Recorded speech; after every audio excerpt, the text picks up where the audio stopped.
ekonomi baik di sudut itu ataupun yang menurut dari kajian kami dari selama pelaksanaan korpor ini ada juga memang melihat bahwa kondisi di setiap venue itu hanya ya biasa-biasa saja gitu.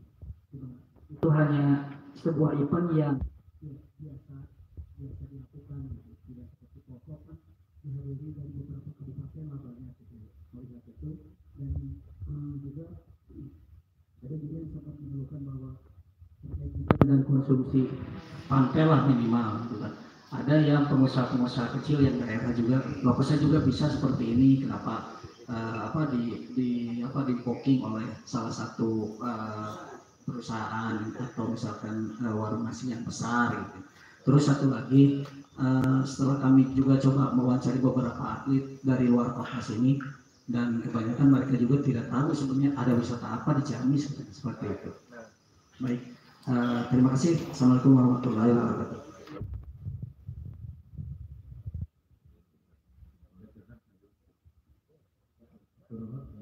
Pertama, kaitan dengan konsumsi itu ranahnya beda tidak kita. Kalau kita hanya berkoordinasi berkaitan dengan misalkan ada kontingen Purwakarta dari misalnya di daerah mana, kita tunjukkan ini loh beberapa restoran yang sudah direkomendasi oleh kita. Kenapa harus direkomendasi? Karena ini akan menjadi konsumsi atletnya Pak.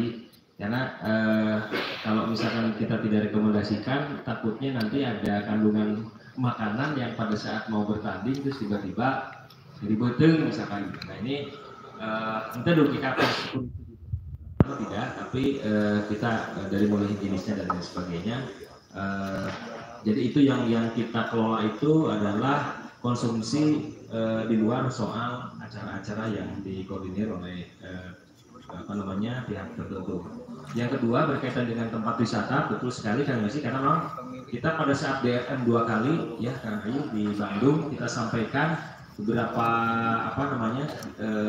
destinasi wisata yang ada di Ciamis. Pertama, karena memang yang datang ke sini seluruhnya adalah hanya atlet dan atlet fokus pada pertandingan.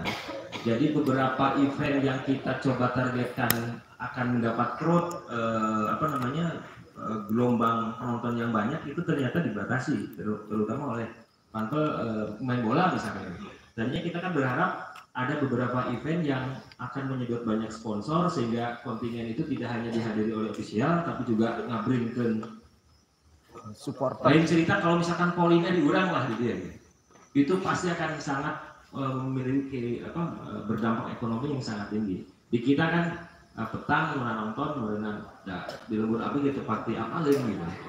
Terus kemudian main bola kan ada aturan ya dibatasi dan lain sebagainya. Itu Pak Kaisi salah satu yang dari aspek ekonomi kenapa tidak terlalu banyak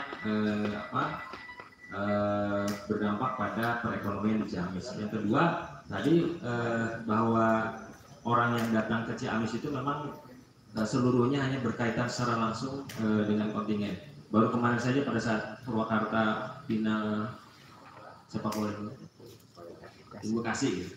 Terus kemudian destinasi yang dikunjungi justru yang unik ini Pak seperti Karawang misalkan. Poni Karawang itu 3 kali ke Singapura Bangsa karena di sana ada stadionnya Singapura Bangsa.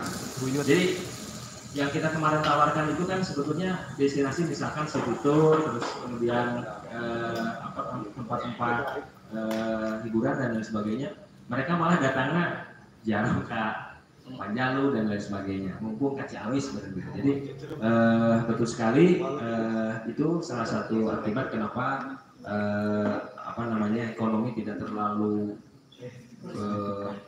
loncatannya tidak terlalu besar, karena memang yang datang ke Ciamis tidak lebih dari 5.000-an orang dari mulai opening sampai dengan closing.